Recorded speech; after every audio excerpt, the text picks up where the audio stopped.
Welcome to Dimensional Shift, where we explore and actively deprogram ourselves, seek the truth of reality through expanding our perceptions, and focus on full remembrance of our true selves. As we begin to connect to our true selves, we will also see the truth of this illusory reality and the way it controls us through our manipulated perceptions. As soon as we fully remember our true selves, we will also see the enemy for what it is and how to rebalance the system by freeing ourselves and assisting others to do the same, creating a domino effect into the evolution of human consciousness.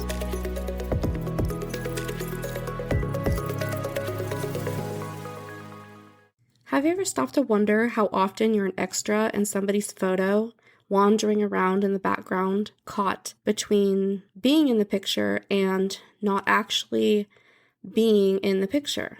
I love words, especially strange words that most people don't know. And there's a word, sonder, and it's the strange sadness you get when you realize that everyone you pass on the street, everyone you see in the cafe, everyone that you see at the park, wandering around has their own life, and that you're not actually part of it. And it's kind of a strange feeling when you think about it.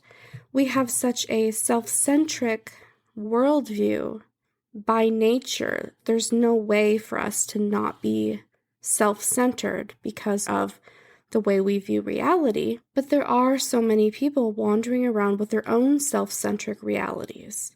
So today we're going to talk about how those self-centered realities, or relative realities, can cause relationship issues. But first, let's talk about what a relative reality is. A relative reality basically means that the way I view things is different than the way you view things. The experience I'm having is different than the experience you're having. The experience I'm having is based on my history, my perspectives and viewpoints that I currently hold, and yours is based on yours. For example, if I've grown up learning the basic colors of the rainbow, and you ask me what color the sky is, I will probably answer blue. If you've grown up learning the whole art palette, you might be able to look at the sky and say, no, it's cerulean. While both may be correct, there could be a place to argue there.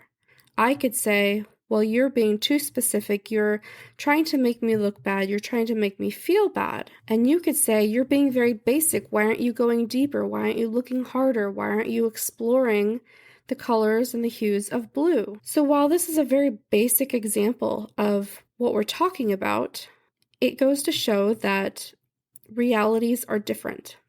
There's also the type of experience where I could look at the sky and maybe it appears green to me. Maybe my worldview, maybe I grew up learning that the color blue was labeled green. And so my experience would be that the sky is green. And you really can't argue these types of experiences because the experience itself is valid. That would be like going into the spiritual realm and saying, I experienced the Pleiadians this way, and someone else saying, well, I think that they're this way, and arguing about who's right or wrong, because ultimately it's not something that can be proved right or wrong. And even if it could be proved right or wrong, would we want to? Isn't it better to have subjective experiences that allow for a richer, more vibrant interpretation of life? And so when you get into the idea of living in a simulation or living in the matrix, living in a co-created reality, it gets even more complex, because if I can create my reality to be anything I want to be, then maybe I really did create the sky to be green. Do you know that I didn't? Do you know that my sky isn't actually green? There's no way to prove that it's not, and there's no way for me to prove that it is. So sometimes we just have to take each other at face value, and that goes directly into our relationship issues. When we invalidate someone's experience because it doesn't match our own experience, we could be making someone feel bad for something that either doesn't matter or doesn't make sense or literally does not fit into their reality. So my parents are classic examples of this. My dad can say something to my mom and mean one thing, and she will take it to be a completely different thing, and arguments ensue, And at the end of the argument, they're both wrong from my perspective, from what I heard him say and I heard her interpret. And it really doesn't matter who's right or wrong, but because it causes an issue, it is an issue. So stopping and asking yourself, what did this person mean? What perspectives are they bringing to the table? What are they viewing this from? What are their experiences leading up to this? Has this person experienced trauma in this area before? Are they reacting from a place of self-protection and safety and trying to protect the core of their being? Keeping all of that in mind before you react with anger, lashing out, blame, anything like that can go a long way in preserving and caring for a relationship. And expecting others to do the same is 100% valid. There's no reason you should not ask for the same kind of kindness and consideration that you give out to other people.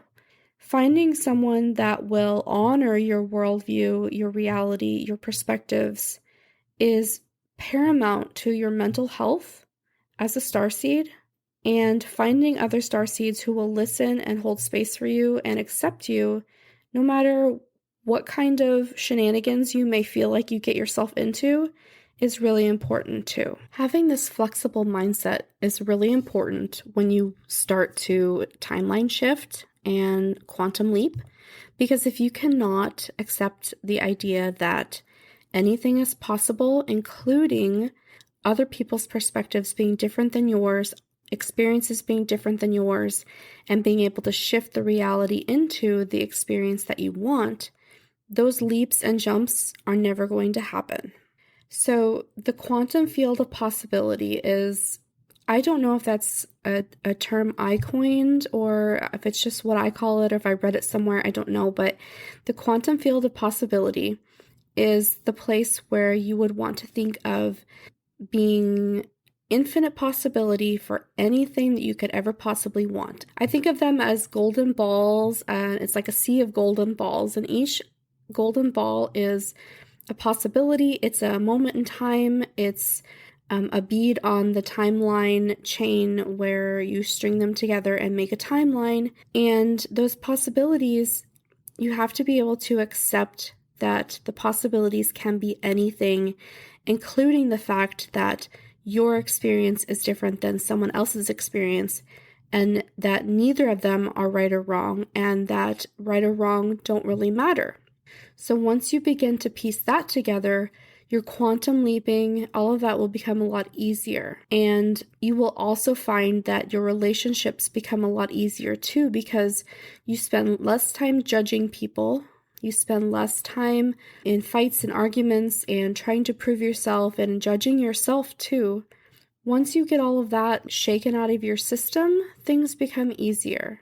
And I'm not going to sit here and pretend that it's easy or that I'm perfect at it, because I'm not. But when you realize that everybody's coming from their own place of wounding and trauma and their own experiences and perspectives and opinions, whatever they've gathered to create the person that they are on this planet right now in this quantum possibility, it doesn't have to mean that the way you experience things is wrong. And when you hold space for both of those being right, then things start to really make more sense and your relationships start to really take off and become meaningful. You'll find too that the more you pour into your relationships in a way that allows the other person to be who they want to be and who they need to be, you are also able to be who you are, who you want to be, who you need to be more too. Your spiritual awakening and ascension will quicken. You'll be able to reach those spiritual highs that sometimes elude us when we are mired in the muck of relationships, arguments, and all of that hold us back. If you found this episode helpful or insightful, please share it with a friend and leave a review or comment. Make sure to subscribe so you never miss an episode. I host twice weekly open discussions on the podcast topic on our Discord server. If you'd like to join, head to dimensionalshifter.com/Discord. If you're on Reddit, come join the subreddit r/Dimensional Shifters or send me a DM. My username is Dimensional Shifter. Keep deprogramming, keep connecting, keep listening to your intuition. This is it. This is what we've been searching for our whole lives. Connection to our true selves.